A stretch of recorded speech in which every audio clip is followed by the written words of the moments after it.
Hello mga minahal kong kaibigan followers. Good evening. Sana nasa magandang kalagayan kayo. Nandito naman ako mangungulit sa inyo. Magdasal tayo ha. Maraming salamat. Sa ngalan sa Ama at sa Anak at sa Espiritu Santo. Amen.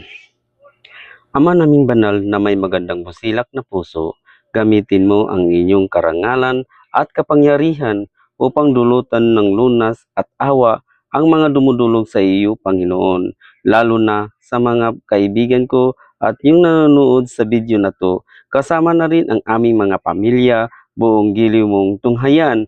Kami iyong mga anak, ngayon ay humihingi ng inyong tulong sa lahat ng aming pangangailangan, lalong-lalo na ang biyaya na ibinibigay mo sa amin.